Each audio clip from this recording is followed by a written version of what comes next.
अस्सलाम वालेकुम dear students, welcome back to Alhamd coaching academy. Dear students, आज हमने KSP यानी सॉल्युबिलिटी प्रोडक्ट और हमने सॉल्युबिलिटी डिस्कस करना है। इससे रिलेटेड MCQs पर भी बात करेंगे। We are going strictly according to the PMC syllabus. तो डियर स्टूडेंट्स, हमारे पास जो आज का टॉपिक है वो है solubility and solubility product KSP। Dear students, आपके पास सबसे पहले सॉल्युबिलिटी क्या होती है? सॉल्युबिलिटी आपके पास होती है कि अगर आपने ये बात हम एट अ गिवन टेम्परेचर करेंगे। क्या करेंगे हम? ये बात एट अ गिवन टेम्परेचर करेंगे, यानी आपने 100 ग्राम सॉल्वेंट लिया हुआ है। आपने 100 ग्राम क्या लिया हुआ है? आपने 100 ग्राम यहां पे क्या लिया हुआ है? 100 ग्राम आपने सॉल्वेंट लिया हुआ है। क्या लिया हुआ है? सॉल्वेंट। और इसको सैचुरेट करने के लिए, यानी इसको सैचुरेट करने के लिए कितना कितना ग्राम सॉल्यूट रिक्वायर्ड होगा eight a given temperature is called solubility. It's called what? Solubility. यानी आपने 100 ग्राम क्या लिया हुआ है? आपने 100 ग्राम सॉल्वेंट लिया हुआ है, उसको सैचुरेट बनाने के लिए। सैचुरेट का मतलब यह है कि वो और सॉल्यूट डिसॉल्व न करे एट अ गिवन टेम्परेचर। यानी कितना सॉल्यूट अब हम ग्राम में डालेंगे, कितना सॉल्यूट हम ग्राम में डालेंगे ताकि ये जो सॉल्वेंट है इससे एक सैचुरेटेड सॉल्यूशन बन जाए एट अ गिवन टेम्परेचर। मैं बार बार कह रहा हूं एट अ गिवन टेम्परेचर, तो इसको आप क्या कहेंगे? इसको आप सॉल्युबिलिटी कहेंगे। डियर स्टूडेंट्स, अगर आप सॉल्युबिलिटी का ये डिफिनीशन कर रहे हैं तो यहां सॉल्युबिलिटी की कोई यूनिट नहीं है। यहां सॉल्युबिलिटी की कोई यूनिट नहीं है, क्योंकि अमाउंट ऑफ सॉल्यूट और यहां पर जो अमाउंट ऑफ सॉल्वेंट है, दोनों का यूनिट ग्राम ग्राम है और ग्राम ग्राम एक दूसरे के साथ कैंसल आउट हो जाएंगे। तो अगर आप इस टर्म में बात कर रहे हैं सॉल्युबिलिटी की कि amount in gram and solvent in a gram, तो यहां पर कोई यूनिट नहीं है, अपने साथ नोट कीजिएगा। ठीक है डियर स्टूडेंट्स, आगे बढ़ते हैं। इसका एक और डिफिनीशन देखते हैं। और डिफिनीशन क्या है स्टूडेंट्स? आपके पास 100 ml आपने क्या लिया हुआ है? पानी। अब आपने पानी को ml में ले लिया, ग्राम की बजाय आपने ml में, यानी आपने वॉल्यूम ले लिया पानी का आपने क्या ले लिया? वॉल्यूम ले लिया। और यहां पर कितना ग्राम जो है आपको सॉल्यूट चाहिए इसको सैचुरेट बनाने के लिए at a given temperature. Student याद रखिएगा, at given temperature, at given temperature. तो इसको आप क्या बोलेंगे डियर स्टूडेंट्स? इसको आप बोलेंगे, ये आपके पास क्या बन जाएगा? सॉल्युबिलिटी बन जाएगा। याद रखिएगा, यहां सॉल्युबिलिटी की यूनिट है और सॉल्युबिलिटी की यूनिट क्या होगी? सॉल्युबिलिटी की यूनिट ग्राम पर ml हो जाएगी। ठीक है डियर स्टूडेंट्स, इसको अपने साथ नोट करें और ये MCQs में आपसे पूछा जाता है। ठीक, हाँ, कंसेप्चुअल क्वेश्चन करेंगे, आप हौसला रखें, आप चीज को मेरे साथ नोट किया करें। कंसेप्चुअल MCQs करेंगे, कोई पॉइंट नहीं छोड़ेंगे। ठीक है जी, बस आप देखते रहें, सपोर्ट करते रहें। अच्छा जी, आगे बढ़ते हैं। स्टूडेंट, यहाँ पर एक और वर्ड है मोलर सॉल्युबिलिटी। मोलर सॉल्युबिलिटी क्या होगी? मोलर सॉल्युबिलिटी क्या होगी? डियर स्टूडेंट्स, यहां जरा सा गौर करना। आपने लेना है 1 लीटर या 1 DM³ सॉल्वेंट, 1 लीटर और 1 DM³ सॉल्वेंट। इसको सैचुरेट बनाने के लिए कितना मोल आपने इसमें सॉल्यूट डालना है? कितना मोल आपने इसमें सॉल्यूट डालना है? इसको आप क्या बोलेंगे? इसको आप बोलेंगे मोलर सॉल्युबिलिटी। इसको आप क्या बोलेंगे? Molar solubility. यानी 1 लीटर पानी या 1 लीटर सॉल्वेंट को सैचुरेट बनाने के लिए कितना मोल सॉल्यूट चाहिए? कितना मोल सॉल्यूट चाहिए at a given temperature? This is called molar solubility. तो सॉल्युबिलिटी के मैंने आपके सामने 3 डिफिनीशन करवाए हैं, gram by gram, gram by ml and mole by litre. और यहां पर यूनिट क्या होगा? यहां यूनिट होगा मोल बाई लीटर। और ये सारी बातें होंगी at a given temperature. It means कि solubility is highly affected by temperature. Please note कीजिएगा, solubility is highly affected by temperature. Solubility जो है वो टेम्परेचर से बहुत ज्यादा अफेक्ट होती है, is highly affected by temperature. ठीक है जी, हाईली अफेक्टेड बाय टेम्परेचर। ठीक है जी, हाईली अफेक्टेड बाय टेम्परेचर। तो ये आपके पास हो जाएगा सॉल्युबिलिटी प्रोडक्ट KS, यानी ये आपके पास हो जाएगा सॉल्युबिलिटी। अभी सॉल्युबिलिटी प्रोडक्ट की तरफ जाना है। ठीक है, तो ये तो सॉल्युबिलिटी का डिफिनीशन है। अब स्टूडेंट्स यहां पर नोट कीजिएगा, it is denoted by S and is expressed in a mole पर लीटर और ग्राम पर लीटर या पर ml। ये इसका यूनिट है, इसमें हम इसको क्या करते हैं? एक्सप्रेस करते हैं। अभी जी शुरू हो जाएगा आपके पास MCQs। आपने ये MCQs अक्सर देखा होगा, अक्सर आता है कि नीचे दिए गए ऑप्शन में से, कंपाउंड में से कौन सा ज्यादा सॉल्युबल होगा, कौन सा ज्यादा सॉल्युबल होगा, यानी सॉल्युबिलिटी ऑफ डिफरेंट कंपाउंड्स अक्सर ऑप्शन में आते हैं, अक्सर एमसीक्यूज में आते हैं। तो यहाँ एक एमसीक्यूज आपके सामने आ चुका है और एमसीक्यूज ये है कि what is the order of the solubility of group 1 fluorides, यानी आपके पास lithium fluoride, sodium fluoride, potassium fluoride, rubidium fluoride and caesium fluoride. इसका सॉल्युबिलिटी ऑर्डर क्या है? सॉल्युबिलिटी ऑर्डर तो आपके पास आ चुका है, यहां पर ऑलरेडी सॉल्युबिलिटी ऑर्डर है, लेकिन सर हम इसको कैसे करेंगे, सॉल्युबिलिटी ऑर्डर कैसे होगा? स्टूडेंट गौर कीजिएगा, यानी आपके पास एक कंपाउंड होता है, कंपाउंड, ठीक है।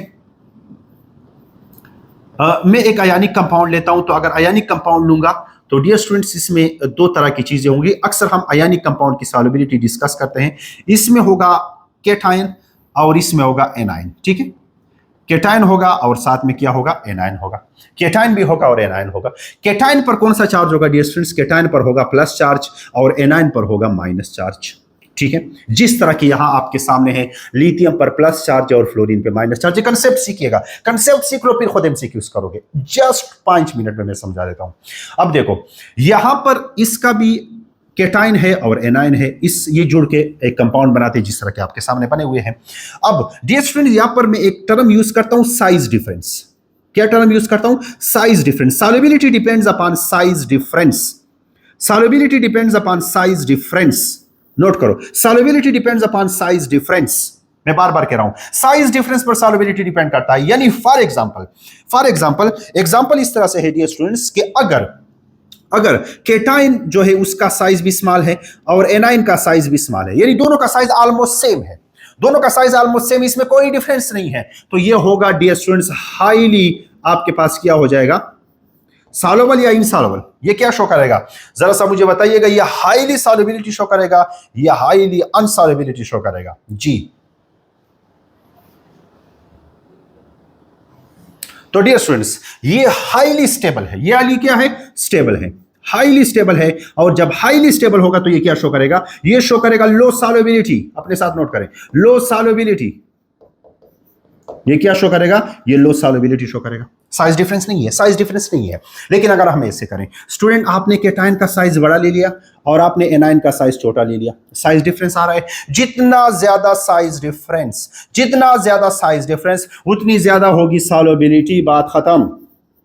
सॉल्युबिलिटी हाईली सॉल्युबल, उतनी ज्यादा सॉल्युबिलिटी। यानी अगर आपने ऐसे ले लिया कि आपने केटाइन का साइज छोटा ले लिया लेकिन आपने एनाइन का साइज क्या लिया है? बड़ा लिया है। आपने एनाइन का साइज बड़ा ले लिया तो यहां पर भी ये क्या शो करेगी? ये भी हाईली क्या शो करेगी? सॉल्युबिलिटी शो करेगी, हाईली सॉल्युबल होगा, सॉल्युबिलिटी शो करेगी डियर स्टूडेंट्स। ओके जी, ओके जी। तो ये आपके पास क्या होते हैं? हाईली सॉल्युबल होते हैं। एक और केस लेते हैं, आपके पास केटाइन भी बड़ा है और आपके पास एनाइन भी बड़ा है, लेकिन दोनों में साइज डिफरेंस नहीं है। साइज डिफरेंस नहीं है तो ये होगा लेस सॉल्युबल या लो सॉल्युबिलिटी होगी, लेस सॉल्युबल होगा या लो सॉल्युबिलिटी होगी, लेस सॉल्युबल या लो सॉल्युबिलिटी। तो अपने साथ नोट करें प्लीज, ये केटाइन है और एनाइन है।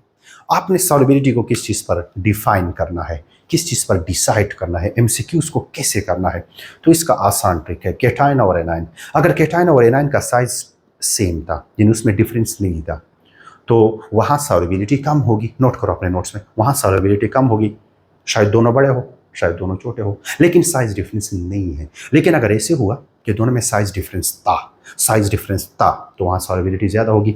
ऑर्डर आपके सामने है, ऑर्डर आपके सामने है। लिथियम का साइज छोटा होता है जबकि फ्लोरीन का भी साइज छोटा होता है। यानी आपको पता है फ्लोरीन है, क्लोरीन है, ब्रोमीन है, आयोडीन है, ग्रुप 7 हैलोजेंस है। तो ऊपर से नीचे आते हुए साइज क्या होता है? इंक्रीज होता है। तो फ्लोरीन टॉप पे मौजूद है, फ्लोरीन टॉप पे मौजूद है। तो अगर टॉप पे मौजूद है तो साइज छोटा है। तो आप जरा सा देखिए, लिथियम का साइज भी छोटा, फ्लोरीन का साइज भी छोटा। फिर इस साइड पे आ जाओ, सोडियम का साइज बड़ा, फ्लोरीन तो वही है, छोटा है। फिर आ जाओ, फिर उसके बाद पोटाशियम का साइज और भी बड़ा, फ्लोरीन तो वही छोटा है। डिफरेंस आ रहा है, जितना डिफरेंस आ रहा है उतना सॉल्युबिलिटी इंक्रीज होगा, आपके सामने है। तो आसान सा बता दिया ना, solubility depends upon the size difference between cation and A9. The size difference between cation and anion. Whenever there is more size, there will be more. Now, whenever there is more difference, there will be more solubility. बात खत्म। समझ रहे हैं मेरी बात को? तो इस तरह से आपने एमसीक्यूज को सॉल्व करना है। सर हम कैसे पहचानेंगे कि कौन सा लार्ज साइज है? सर हम कैसे पहचानेंगे कि कौन सा स्मॉल साइज है? तो मैं आपको 2-3 चीजें बता देता हूं। देखो डियर स्टूडेंट्स, ये चीजें अपने साथ प्लीज नोट करें, प्लीज इसको अपने साथ नोट करें, शाबाश।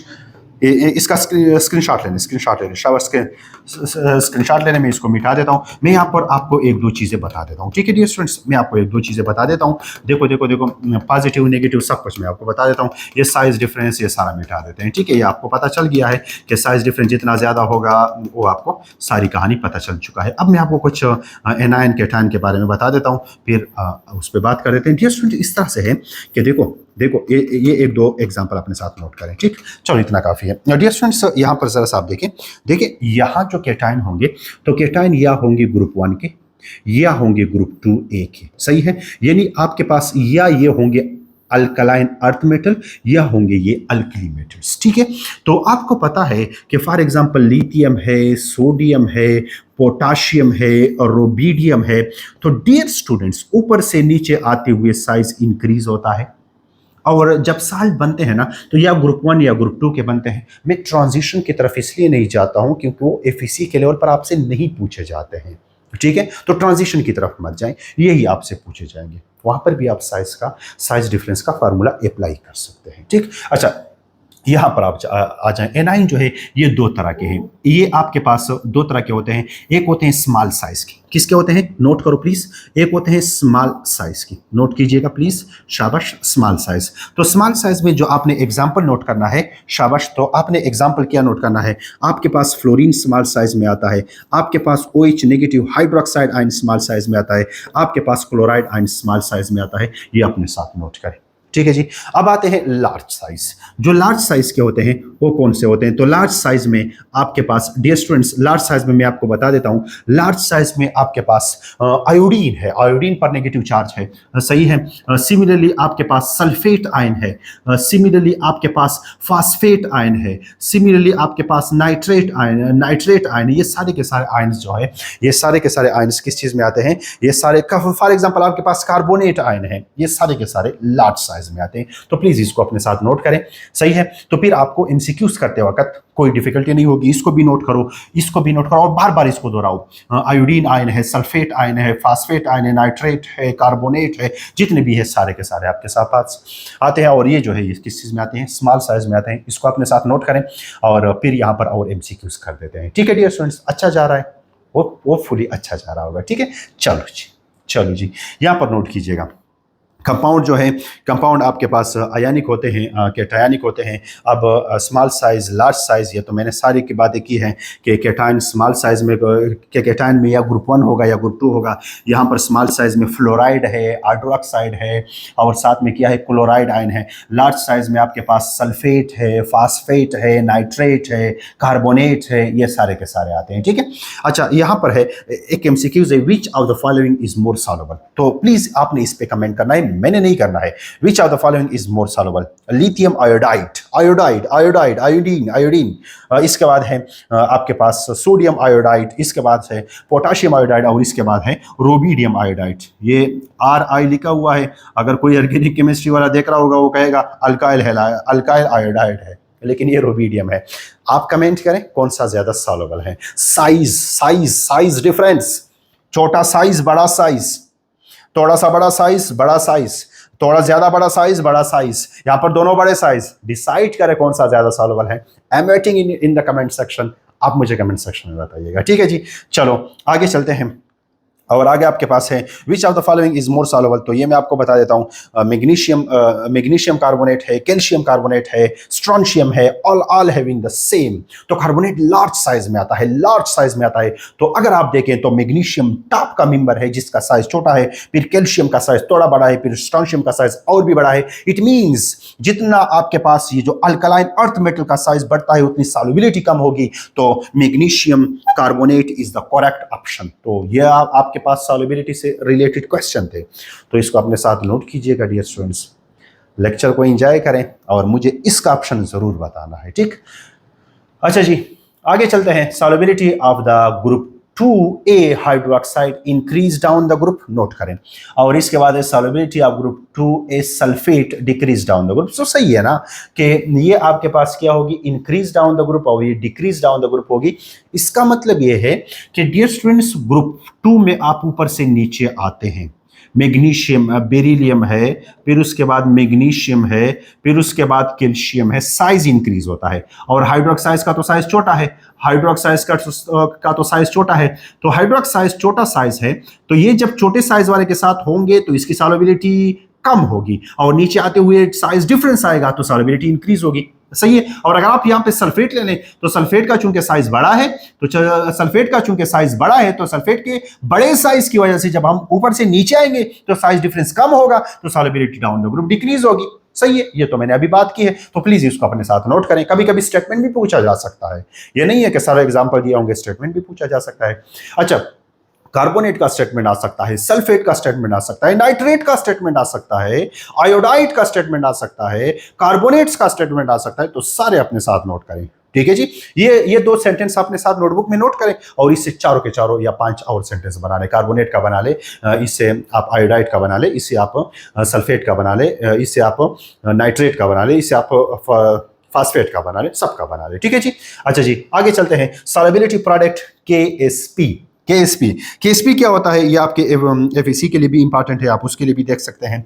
और केएसपी बड़ा आसान सा है। डियर स्टूडेंट्स, आपके पास एक चीज में यहाँ क्लियर करता चला जाऊं। चलो, पहले तो स्लाइड आ गया है। स्टूडेंट, मैं आपको एक चीज क्लियर कर देता हूं। केएसपी ये सॉल्युबिलिटी प्रोडक्ट कांस्टेंट भी हम इसको बोलते हैं, केएसपी सॉल्युबिलिटी प्रोडक्ट कांस्टेंट। यहां पर सिर्फ लिखा हुआ है सॉल्युबिलिटी प्रोडक्ट, तो आप इसको सॉल्युबिलिटी प्रोडक्ट कांस्टेंट भी बोल सकते हैं।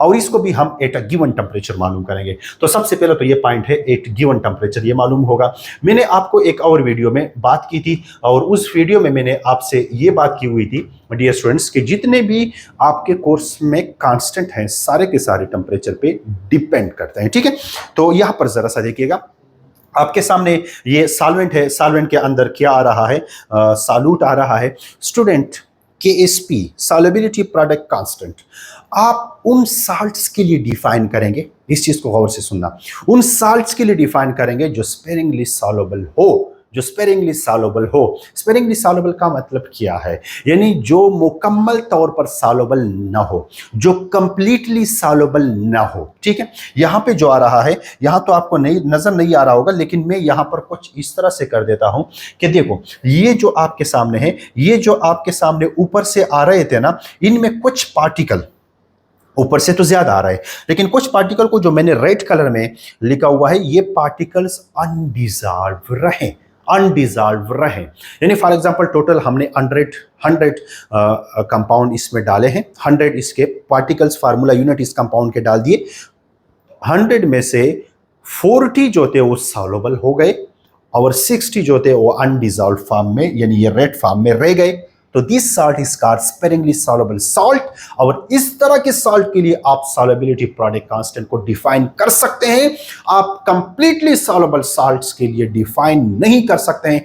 प्लीज नोट्स में ये पॉइंट नोट कीजिएगा। This will B only for the sparingly soluble और partially soluble salts. Please note करो, KSP will be only defined for the partially soluble salts. ठीक है जी, तो ये अपने साथ नोट करें। इसके बाद है solubility product is the product of the molar concentration. ये अभी तक समझ नहीं आएगा, यहां जरा सा एक्सप्लेनेशन में आ जाए। मैंने एक सॉल्ट लिया है, वो है सिल्वर क्लोराइड। ठीक है, मैंने सिल्वर क्लोराइड का सॉल्ट ले लिया, सही है। अब सिल्वर क्लोराइड के सॉल्ट में क्या है, इसको मैंने पानी के अंदर डिसॉल्व किया। याद रखिएगा, ये पानी के अंदर ज्यादा सॉल्युबल नहीं है, ये स्पेरिंगली सॉल्युबल है। तो ये जब जाएगा तो ये किस चीज में कन्वर्ट होगा, ये कन्वर्ट होगा Ag प्लस में कन्वर्ट हो जाएगा। ये किस चीज में कन्वर्ट हो जाएगा, Ag प्लस में कन्वर्ट हो जाएगा। तो स्टूडेंट, तो ये स्पेरिंगली सॉल्युबल है। यहां पर ये जाएगा किस चीज में जाएगा, क्लोरीन माइनस में जाएगा, और ये रिएक्शन जो है ये रिवर्सेबल हो जाएगा। स्पेरिंगली सॉल्युबल है, कंप्लीटली सॉल्युबल नहीं है। तो स्टूडेंट्स, यहां अगर मैं इसके लिए लिखना चाहूं, तो Kc फॉर दिस रिएक्शन, क्योंकि इक्विलिब्रियम कांस्टेंट एक्सप्रेशन लिख सकते हैं क्योंकि रिवर्सिबल रिएक्शन है, will be equal to the concentration of the Ag plus multiplied by the concentration of the chlorine minus divided by the concentration of the original salt, जो कि आपके पास AgCl है, solid form में मौजूद है। और आप लोगों को पता है कि हम सॉलिड फॉर्म का यहां लिखते भी नहीं है क्योंकि वो आपके पास सॉल्युबल फॉर्म में, यानी ये सॉलिड फॉर्म में होता है तो थोड़ा सा डिसोसिएट होकर उधर चला जाता है। लेकिन चलो हम यहां पर लिख लेते हैं और यहां पर क्या हो जाएगा, वाटर हो जाएगा। अब ये जो है ये कंसंट्रेशन इसका ऑलमोस्ट कांस्टेंट है, इसको इसलिए हम लेते भी नहीं है। ठीक है, तो अगर ये कांस्टेंट है तो कांस्टेंट ये भी है और केसी भी कांस्टेंट है, तो इन दोनों कांस्टेंट को एक साइड पर लेकर आ जाते हैं। तो केसी मल्टीप्लाई बाई ये जो आपके पास वाटर का कंसंट्रेशन है, साथ में ये जो साल्ट है इसका जो कंसंट्रेशन है, इन सॉलिड को हमने एक साइड पर लेकर आया और will be equal to the concentration of the silver plus और concentration of the Cl minus हो जाएगा। ठीक है, अब यहां पर इससे एक नया कांस्टेंट बनेगा और उस नए कांस्टेंट का नाम होगा Ksp, यानी ये जो कांस्टेंट है और ये जो Kc कांस्टेंट है, इन दोनों के प्रोडक्ट से नया कांस्टेंट बना, उसका नाम है Ksp will be equal to the, यहां पर हो जाएगा आपके पास सिल्वर पर जो प्लस चार्ज है positive ion multiplied by concentration of the जो नेगेटिव आयन क्लोराइड है। तो ये Ksp आ गया for a sparingly soluble salt. और अब आप Ksp को डिफाइन करो but at a given temperature, तो आप कैसे डिफाइन करेंगे sir? It is the product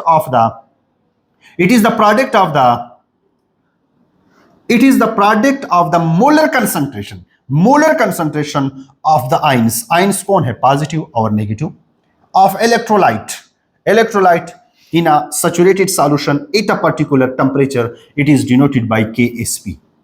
At a given temperature, positive और नेगेटिव चार्ज जो सैचुरेटेड सॉल्यूशन बन चुका है, उनके प्रोडक्ट को हम क्या बोलेंगे, Ksp। आसान हो गया ना, उनके प्रोडक्ट को आप क्या बोलेंगे, Ksp। इसको प्लीज अपने साथ नोट करें, शायद आपके बोर्ड में भी आ जाए, बोर्ड के लिए नोट करो। और वो है आपके पास solubility product is the product of the molar concentration of ions and an electrolyte in a saturated solution is at a particular temperature is it is denoted by Ksp। ये तो हो जाएगा आपके पास। ठीक है, note Ksp is the ionic product of the two opposite charge ion at equilibrium and it only depends upon temperature. With increase in a temperature, the Ksp value will increase. With increase in a temperature, the Ksp value increase because अगर आप temperature बढ़ाएंगे तो इसकी क्या बढ़ेगी, तो इसकी solubility बढ़ेगी। और जब इसकी सॉल्युबिलिटी बढ़ेगी तो प्लीज किसका कंसंट्रेशन बढ़ेगा, सिल्वर आयन का और क्लोराइड आयन का कंसंट्रेशन बढ़ेगा। और जब इसका कंसंट्रेशन बढ़ेगा तो इस रिजल्ट क्या होगा, Ksp की वैल्यू भी बढ़ेगी। तो ये चीजें आपने अपने साथ नोट करने हैं। मैं दोबारा से दोहरा देता हूं, Ksp जो है ये किस का प्रोडक्ट है, पॉजिटिव और नेगेटिव आयन सॉल्ट के अंदर होते हैं ना, उसके कंसंट्रेशन का प्रोडक्ट जो है वो Ksp है। ठीक है, लेकिन आप उसको डिफाइन तब करेंगे जब एक रिएक्शन इक्विलिब्रियम पर हो, जब वो सॉल्यूशन सैचुरेटेड हो, जब टेम्परेचर फिक्स हो। ठीक है, टेम्परेचर को ज़्यादा करने से Ksp की वैल्यू ज़्यादा होती है। ज़्यादा इसलिए होती है क्योंकि फिर वहाँ साल्ट की सॉल्युबिलिटी ज़्यादा होती है, और जब सॉल्युबिलिटी ज़्यादा होती है तो आयंस का कंसंट्रेशन ज़्यादा होता है। ठीक है जी, अपने साथ नोट कीजिएगा और MCQs की तरफ बढ़ते हैं। तो right down the Ksp for the following reactions. Student यहाँ पर एक चीज़ मैं आप लोगों को बता देता हूँ, प्लीज़ ये ट्रिक मेरे साथ नोट करना है, प्लीज़ नोट कीजिएगा। मैं यहाँ पर आपको एक चीज़ बता देता हूँ। मेरे पास एक साल्ट है Kl, साथ में है My, ये मेरे पास एक साल्ट है, इसको मैंने कहा साल्ट। नोट करो, टेंशन मत लो सर ये कैसे साल्ट है, हो जाएगा ना, आप नोट तो करें। साल्ट है सर, ऐसे साल्ट तो हमने ज़िंदगी में नहीं देखा है, हो जाएगा, आप नोट करें, स्पेसिफिक एग्जांपल भी दे दूंगा। जस्ट इस साल्ट को डिसोसिएट करना सीखिएगा। ये जब डिसोसिएट होगा तो कैसे होगा, गौर करना, ये जब डिसोसिएट होगा तो कैसे होगा। ये जो L के सामने X है, ये इसका बन जाएगा कोएफिशिएंट। ये जो M के साथ Y है, ये जो है इतना चार्ज आएगा L पर प्लस। ये जो M के सामने Y है, ये इसका बन जाएगा कोएफिशिएंट। चूंकि साल्ट दो चीजों से बनता है, केटाइन एनाइन। केटाइन हमने बनाया, अब एनाइन की बारी है। अब इस पर कितना एनाइन आएगा, तो ये जो L के साथ X है उतना नेगेटिव चार्ज भी इस पे आएगा। तो ये हुआ इसका डिसोसिएशन। अब तो Ksp लिखना आसान है। Write down the Ksp for the following reaction. कैसे लिखेंगे, ऐसे लिखेंगे Ksp will be equal to the यहां क्या होगा, कंसंट्रेशन ऑफ L यानी पॉजिटिव जो है, raise to power its coefficient, ये आपने लॉ ऑफ मास सेक्शन में पढ़ा है, मल्टीप्लाइड बाई क्या हो जाएगा, एम कंसंट्रेशन ऑफ एम जो नेगेटिव है, raise to power its coefficient, raise to power its coefficient at a particular temperature. So this will be the value of the Ksp for this given for this given equation या for this given salt whenever it is dissolved, जब ये dissolve हो जाता है। ठीक है जी। अच्छा, अब एक और चीज हम आपको ना बता देते हैं स्टूडेंट, अक्सर एक एमसीक्यूज और भी आ जाता है, रिलेशनशिप, सुनो बहुत इंपॉर्टेंट है, बहुत इंपॉर्टेंट है, relationship between KSP solubility product constant and solubility S, इनके दरमियान रिलेशनशिप कैसे होगा अगर इस तरह के कोई साल्ट गिवन हो। तो स्टूडेंट आपके पास फार्मूला है, फार्मूला को नोट करना, इस फार्मूले को अपने साथ नोट करना है, नोट्स पे नोट करें, बहुत इंपॉर्टेंट है, आपको एमसीक्यूज में बहुत काम आएगा।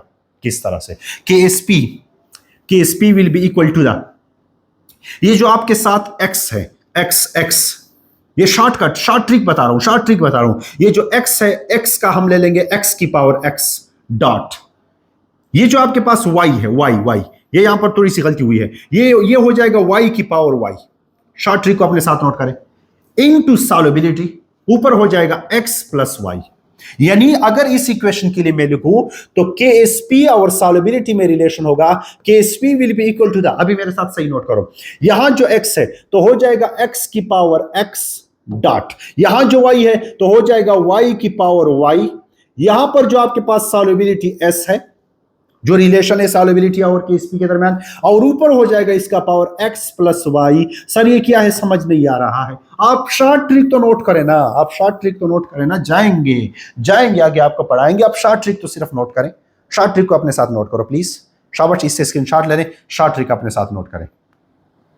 तो यहां पर आपको बता देते हैं, ठीक है, शॉर्ट ट्रिक आपने नोट किया होगा, तो चलो जी आपको अभी बता देते हैं। सबसे पहला इसके लिए KSP लिखो, इसके लिए KSP लिखो, तो KSP इसके लिए कैसे होगा, KSP इसके लिए से होगा, देखो KSP will be equal to the, यहां पर ये कौन है, ये है आपके पास कैल्शियम +2 का कंसंट्रेशन, रेज टू पावर कुछ है क्या, इसका कोई कोएफिशिएंट है, इसका कोई कोएफिशिएंट नहीं है, मल्टीप्लाइड बाय फ्लोरीन का कंसंट्रेशन यानी नेगेटिव चार्ज का concentration, raise to power 2, raise to power 2 इसलिए हो जाएगा क्योंकि यहां पर 2 है, ये तो हो जाएगा KSP for this specific reaction.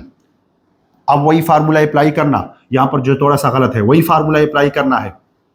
अब इसके इस तरह के साल्ट के लिए, कैल्शियम फ्लोराइड तरह के साल्ट के लिए सॉल्युबिलिटी प्रोडक्ट और सॉल्युबिलिटी में क्या रिलेशन है, तो इसको आपने गौर करना है। Solubility product KSP will be equal to the, student यहां पर x क्या है, x ये है ना 1 x है, तो यहां पर क्या हो जाएगा x की 1 की पावर 1, x की पावर x प्लस किसकी बारी है y, यहां पर y कौन है, यहां पर y2 है, तो y की पावर y, तो 2 की पावर 2, यहां पर हो जाएगा सॉल्युबिलिटी, यहां पर आप देखना यहां पर हो जाएगा x यानी 1 + 2, ठीक हो जाएगा, तो आपके पास हो जाएगा KSP will be equal to the, यहां पर ये क्या होगा 4, क्योंकि 1 से तो 1 आना है, 4 हो जाएगा, और हो जाएगा यहां पर ऊपर हो जाएगा 3। तो अगर आप इसको और भी सिंप्लीफाई करना चाहते हैं तो इसको 4 पे डिवाइड करें और इसको भी 4 पे डिवाइड करें, तो यहां पर सॉल्युबिलिटी का cube will be equal to the KSP divided by 4। तो अगर आपने सिर्फ पेवर सॉल्युबिलिटी मालूम करना है तो सॉल्युबिलिटी का 3 का यहां पर अंडर रूट ले लेंगे और यहां पर भी 3 अंडर रूट ले लेंगे, तो solubility will be equal to the KSP जो एक कांस्टेंट है आपको गिवन होता है, इसको डिवाइड कर लेंगे 4 पर और इसका 3 अंडर रूट ले लेंगे। This will be the relationship between the solubility and KSP for this given specific equation और स्पेसिफिक सॉल्ट। तो प्लीज इसको एमसीक्यूज के लिए नोट कीजिएगा, बहुत बार आपने इस तरह से रिलेशन देखा होगा एमसीक्यूज के लिए, सर ये तो बहुत मुश्किल है, मुश्किल के बाद आसानियां होती हैं, प्रैक्टिस करें इंशाल्लाह आसान है, ठीक है जी। अच्छा जी, इस पे जरा सा आप गौर करें, इसका आप स्क्रीनशॉट लें, ये एमसीक्यूज में पूछा जाता है कि for this salt what will be the relationship between solubility and KSP, तो इस तरह से आपको ऑप्शन गिवन होते हैं, ठीक है जी। आगे थोड़ा सा चलते हैं, और आगे ये आपके पास दूसरा है, इसके लिए आप KSP भी मालूम करें और KSP और S के दरमियान रिलेशन भी मालूम करें, प्लीज़ आप इस पर ट्राई करें, नहीं आ रहा था कमेंट सेक्शन में बताएं, मैं अपलोड कर दूंगा, ठीक है जी। आगे चलते हैं, आगे ये है आपके पास application of the KSP। Application of KSP आपको पढ़ा देते हैं। स्टूडेंट, आपके पास केएसपी कब आप डिफाइन करते हैं, एक चीज अपने साथ नोट करें, केएसपी जब आप डिफाइन करते हैं तो रिएक्शन किस पे होता है, रिएक्शन होता है इक्विलिब्रियम पर। इक्विलिब्रियम पर आप कब इसको डिफाइन करते हैं, इक्विलिब्रियम पर, ठीक है, इक्विलिब्रियम पर डिफाइन करते हैं।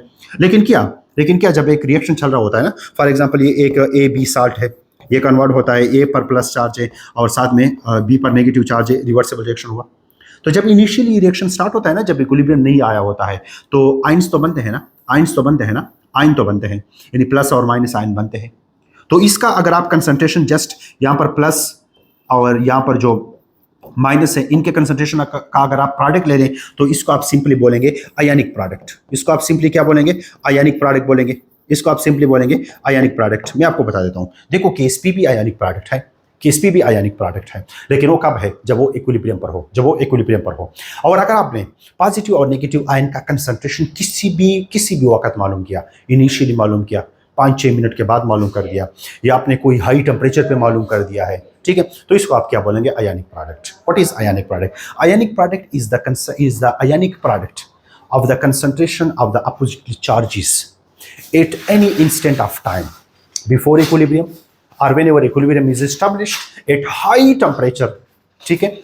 तो इसको आप क्या बोलते हैं, इसको आप बोलते हैं आयनिक प्रोडक्ट। याद रखिएगा, आयनिक प्रोडक्ट आप किसी भी मुद्दे पे मालूम कर सकते हैं, लेकिन केएसपी जो है वो आप सिर्फ और सिर्फ कब मालूम करेंगे, वो आप सिर्फ और सिर्फ मालूम करेंगे इक्विलिब्रियम पर। किस चीज पर मालूम करेंगे, इक्विलिब्रियम पर। तो यहां पर है एप्लीकेशन ऑफ केएसपी। अगर केएसपी की वैल्यू आयनिक प्रोडक्ट की बराबर हो गई, पहला क्या है, if the KSP is equal to ionic product the solution is saturated and precipitation more solute should be added. यानी अगर आपके पास यहां पर इस तरह से है कि आपके पास केएसपी की वैल्यू आयनिक प्रोडक्ट के बराबर हो गई, यानी आयनिक प्रोडक्ट जितना है उतना केएसपी की वैल्यू भी है, तो ये सॉल्यूशन क्या होगा, सैचुरेशन होगा। और प्रेसिपिटेशन के लिए आपने इसमें और क्या ऐड करना है, आपने इसमें और सॉल्यूट जो है वो ऐड करना है, ठीक है। अच्छा, इसके बाद इफ आयनिक प्रोडक्ट जो है वो ग्रेटर हो, वो क्या हो, आयनिक प्रोडक्ट जो है वो ग्रेटर हो किस चीज से, केएसपी से, the solution is super saturated, the solution is super saturated and therefore get easily precipitated. यानी अगर आपके पास आयनिक प्रोडक्ट की वैल्यू ज्यादा है जो केएसपी की वैल्यू है, यानी इट मींस कि आपने इसको हाई टेम्परेचर पर ले जाके इसमें और सॉल्युबिलिटी आप लेकर आए हैं, यानी मतलब सॉल्युबिलिटी जितनी होनी थी ना उससे आपने ज्यादा करवाई है, इसी वजह से तो आयनिक प्रोडक्ट ज्यादा है, इसी वजह से तो आयनिक प्रोडक्ट ज्यादा है। तो अगर आप थोड़ा सा टेम्परेचर कम करेंगे तो ये इजीली प्रेसिपिटेट हो गए रिएक्शन दोबारा से रिवर्स हो जाएगा, यानी प्रेसिपिटेशन विल अकर इजीली।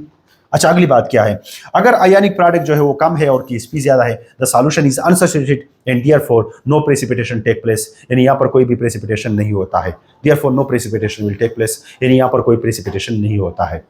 तो यही 3 चीजें हैं। अगर आपके पास केएसपी की वैल्यू आयनिक प्रोडक्ट के बराबर है तो सॉल्यूशन जो है वो क्या है, सैचुरेटेड है, कोई पीपीटी नहीं होगा। अगर आपने पीपीटी बनाना है तो आप और सॉल्यूट ऐड करें। अगर आपके पास आयनिक प्रोडक्ट ज़्यादा है और केएसपी कम है तो इट मीन्स कि आपने कुछ गड़बड़ किया है, कुछ शरारत की हुई है। तो आप ऐसे कर लें कि आप जाके उसके लिए आप टेम्परेचर कम करेंगे तो प्रेसिपिटेशन ज़्यादा बन जाएगा। और अगर आपके पास आयनिक प्रोडक्ट कम है और केएसपी ज़्यादा है तो इट मीन्स कि अभी तक तो आप इक्विलिब्रियम पर भी नहीं पहुंचे हैं, तो सॉल्यूशन सैचुरेटेड नहीं है, वो अनसैचुरेटेड है, आपको वेट करना पड़ेगा और भी सॉल्युबिलिटी होगी, तो फिर ionic product will be equal to the KSP and the solution will become saturated. ठीक है जी, तो ये इसके एप्लीकेशन है। आपको ये बताता है कि क्या यहाँ पर प्रेसिपिटेशन होगा कि नहीं होगा, नहीं होगा जी। क्या यहाँ पर प्रेसिपिटेशन होगा कि होगा ना कि नहीं होगा, तो आप वो भी आप डिसाइड कर सकते हैं। ठीक है, अच्छा, क्या ये सॉल्यूशन सैचुरेटेड है या अनसैचुरेटेड है वो भी आप डिसाइड कर सकते हैं। क्या यहाँ पर प्रेसिपिटेशन ज़्यादा बनेगा या कम बनेगा वो भी आप डिसाइड कर सकते हैं। ठीक है, अच्छा जी, इसके बाद है relationship between solubility and solubility product. तो आपके सामने ये इक्वेशन पर मैंने अभी बात की है, वही इक्वेशन अभी आपके सामने दोबारा आ चुका है। फॉर AB2 टाइप यानी साल्ट्स, टाइप्स ऑफ साल्ट हैं, पहला है AB टाइप, यानी फॉर एग्जांपल सोडियम क्लोराइड है और सिल्वर क्लोराइड है। इसके लिए आपने केएसपी का मालूम करना है, तो प्लीज़ ये बार बार पूछा जाता है। अगर आपने AgCl को ले लिया, AgCl को अगर आप डिसोसिएट करें तो इससे बनेगा Ag प्लस और साथ में क्या बनेगा, क्लोरीन माइनस। ठीक है, तो यहाँ पर भी इसका कंसंट्रेशन हो जाएगा और इसका भी इस तरह से कंसंट्रेशन हो जाएगा। तो इसके लिए केएसपी की वैल्यू हो जाएगी, तो केएसपी की वैल्यू इसके लिए हो जाएगी डियर स्टूडेंट्स, हो जाएगी आपके पास concentration of silver raise to power कुछ नहीं है, और यहाँ पर हो जाएगा concentration of chloride raise to power कुछ नहीं है, ठीक है। तो ये इसके लिए Ksp की वैल्यू हो जाएगी। अब इसके लिए सॉल्युबिलिटी और Ksp के दरमियान जो रिलेशन है बहुत बार आया है, बहुत बार आया है, आप पास्ट पेपर देखो उसमें बहुत बार ये आया हुआ है। तो कैसे होगा, तो Ksp will be equal to the Ksp will be equal to the student, यहाँ पर जो x है x1 है और 1 की पावर 1, यहाँ पर x1 है 1 की पावर 1 डॉट, यहाँ पर जो y है y भी 1 है तो 1 की पावर 1 सही है। और s की बारी है, सॉल्युबिलिटी की बारी है, ये आपके सामने फार्मूला है, और x प्लस क्या हो जाएगा y यानी 1 + 1, तो Ksp will be equal to the ये 1, ये पूरा 1 हो जाएगा और s का हो जाएगा क्या स्क्वायर, ठीक है। तो अगर आप इसका अंडर रूट ले लें और यहाँ पर भी अंडर रूट ले लें तो solubility will be equal to the Ksp का under root for such type of salt, for not for all type of the salt. मैं आपको दोबारा से दोहरा देता हूँ, this is not for all type of salt, this is only for AB type salt, AB type salt, जिस तरह के आपके पास सोडियम क्लोराइड है, आपके पास सिल्वर क्लोराइड है, इस तरह के साल्ट के लिए ये रिलेशन होगा। प्लीज अपने साथ नोट करें, the solubility will be equal to the under root of the Ksp, तो ये आपने अपने साथ नोट करना है, ठीक है। इसके बाद आगे बढ़ते हैं, for AB2 type of salt, यानी AB2 टाइप ऑफ साल्ट के लिए अगर आप सोचें तो यहाँ पर जो x है वो कितना है 1 है और y जो है वो कितना है 2 है। तो इस तरह से यहाँ आप इसका सॉल्युबिलिटी प्रोडक्ट जो है इसके दरमियान रिलेशन मैंने ऑलरेडी मालूम किया हुआ है। आप कोई भी साल्ट ले लें, ये साल्ट का एग्जाम्पल मैंने दिया है, ये साल्ट का एग्जाम्पल, इसको डिसोसिएट कैसे करते हैं। जब आप इसको डिसोसिएट करेंगे तो इसका आसान ट्रिक सुनिएगा। ये जो एल्यूमिनियम है, एल्यूमिनियम के नीचे यहाँ कुछ भी नहीं लिखा है, यानी 1 है तो एल्यूमिनियम के सामने भी 1 आएगा। अब एल्यूमिनियम पर प्लस चार्ज नहीं आना है क्योंकि मेटल है, कितना प्लस आएगा, तो ये जो 3 है ये 3 प्लस इस पर आ जाएगा, साथ में हो जाएगा प्लस। ये जो हाइड्रोक्साइड है, हाइड्रोक्साइड कितने बनेंगे, तो ये बनेंगे 3, क्योंकि ये बनना है इसका जो है कोएफिशिएंट बनना है। इस पे चार्ज कितना आना है वो एल्यूमिनियम पर डिपेंड करेगा, चार्ज तो माइनस आना है, कितना आना है, तो एल्यूमिनियम 1 है तो -1 चार्ज आ जाएगा। तो ये इसका डिसोसिएशन हो गया। सिमिलरली आप इसके लिए Ksp लिखें, फिर इस फार्मूले के जरिए से जो मैंने आपको फार्मूला बता दिया, इस फार्मूले के जरिए से आप Ksp और सॉल्युबिलिटी में आप रिलेशन मालूम करें, तो जो आपके पास रिलेशन आएगा, तो ये मैंने आपके सामने आंसर लिखा है, तो ये बार बार MCQs में पूछा जाता है, आप इस पर खुद ट्राई कीजिएगा, ठीक है डियर स्टूडेंट्स। आगे चलते हैं कि Ksp इसके लिए क्या है, तो आप खुद इसके लिए Ksp मालूम करें और Ksp और जो सॉल्युबिलिटी प्रोडक्ट है, जो सॉल्यूशन है, जो सॉल्युबिलिटी है, उसके दरमियान रिलेशन भी मालूम करें, ठीक है। इसके बाद है and relation for this salt, ये साल्ट जो है इस साल्ट के लिए भी आप इसका रिलेशनशिप मालूम करें। एक MCQs है डियर स्टूडेंट्स, उस पर बात कर देते हैं, तो फिर बस आज के लिए इतना लेक्चर काफ़ी है डियर स्टूडेंट्स। इसके लिए आप Ksp भी लिखें, शाबाश, इसके लिए आप Ksp भी लिखें, डिसोसिएट करना भी सीखें, और Ksp और सॉल्युबिलिटी के दरमियान रिलेशनशिप भी आप इसके लिए लिख लें, खुद इस पर ट्राई कर लें, ठीक है। अच्छा जी, यहाँ पर MCQs इस तरह से है, MCQs को सुनिएगा। अगर ये एक साल्ट है, ये एक साल्ट है, आपके पास क्या होता है, इस तरह से डिसोसिएट होता है, आपको 25 सेल्सियस पर इसका Ksp गिवन है, क्या गिवन है, Ksp गिवन है, और आपसे डिमांड किया जाता है कि इसकी सॉल्युबिलिटी कितनी होगी, सॉल्युबिलिटी पे कमेंट करें, सही है। What will be the solubility, ये आपके सामने लिखा गया है। MCQs को दोबारा से सुनिएगा, ये सॉल्ट है, इसकी Ksp वैल्यू आपको गिवन है 25 सेल्सियस पर, इसकी सॉल्युबिलिटी कितनी होगी बताइएगा।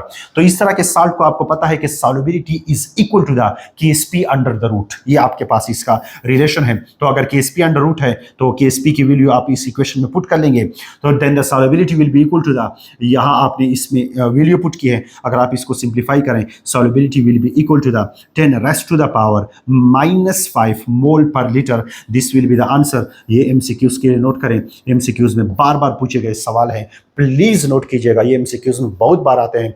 आप जितने भी संडे टेस्ट दे दें, जितने भी प्रैक्टिस टेस्ट दे दें, सब में ये आया हुआ है, तो इसके लिए आप प्लीज एक्टिव रहें। सॉल्युबिलिटी और सॉल्युबिलिटी के दरमियान, सॉल्युबिलिटी प्रोडक्ट के दरमियान रिलेशन पर आप ज़रूर तवज्जो दे दें। इस तरह से है, note the solubility decrease if we add a salt that having the common ion। सुनो स्टूडेंट्स, इसकी सॉल्युबिलिटी इतनी हो गई, यानी इतनी सॉल्युबिलिटी है 10 raised to the power -5, इसकी सॉल्युबिलिटी हो गई। अब स्टूडेंट बात को सुनो, बात को इस तरह से सुनो कि अगर मैंने इसके अंदर NaCl डाल दिया, अब NaCl जब डिसोसिएट होगा तो ये जाएगा सोडियम क्लोराइड में, सोडियम आयन में, और क्लोरीन आयन में ये जाएगा, ठीक है। तो क्लोरीन, और यहाँ पर भी क्लोरीन है और यहाँ पर भी क्लोरीन है, तो इन दोनों साल्ट पे एक आयन कॉमन है। तो जब कॉमन आयन बनता है तो ले शिल्टर प्रिंसिपल के मुताबिक ये रिएक्शन रिएक्शन रिवर्स जाएगा, और जब रिवर्स जाएगा तो AgCl की सॉल्युबिलिटी डिक्रीज होगी। तो प्लीज इसको अपने साथ नोट कीजिएगा। यहाँ ली शिल्टर प्रिंसिपल अप्लाई होता है कि जितना आपके पास एक साल्ट है वो आपने सॉल्युबल किया है, यानी आपने उसको डिजॉल्व किया, आपने दूसरा साल्ट इसमें डाल दिया और दूसरे साल्ट और इस साल्ट में कोई भी आयन कॉमन था, तो कॉमन आयन की वजह से जो पहला साल्ट आपने डाला था, जो स्पेरिंगली सॉल्युबल साल्ट था, उसकी सॉल्युबिलिटी क्या होगी, डिक्रीज होगी। ठीक है डियर स्टूडेंट्स, अब तक के लिए इतना ही, और बाकी इंशाल्लाह हम रिशल्टेड प्रिंसिपल पर बात करते हैं, उस पर बात करते हैं। स्टूडेंट आप लोगों को मैं यहाँ पर एक चीज़ बता देता हूँ। मैंने यहाँ पर एक चीज़ किया है, AB टाइप मॉलिक्यूल, उसमें मैंने सोडियम क्लोराइड का एग्जांपल डाला है, उसमें मैंने AgCl का एग्जांपल डाला है। तो AgCl तो स्पेरिंगली सॉल्युबल है, लेकिन सोडियम क्लोराइड स्पेरिंगली सॉल्युबल नहीं है। तो आप लोग कहेंगे कि सर क्या ये भी उसमें आ सकता है? तो ये उसमें नहीं आता है, ये जस्ट मैंने आपको एग्जाम्पल में बताया है कि इस पर आप उनके लिए लिख सकते हैं, उन साल्ट्स के लिए लिख सकते हैं जो स्पेरिंगली सॉल्युबल साल्ट हो। ठीक है डियर स्टूडेंट्स, अपना बहुत सारा ख्याल रखिएगा। Keep supporting my channel. Allah नेगबान।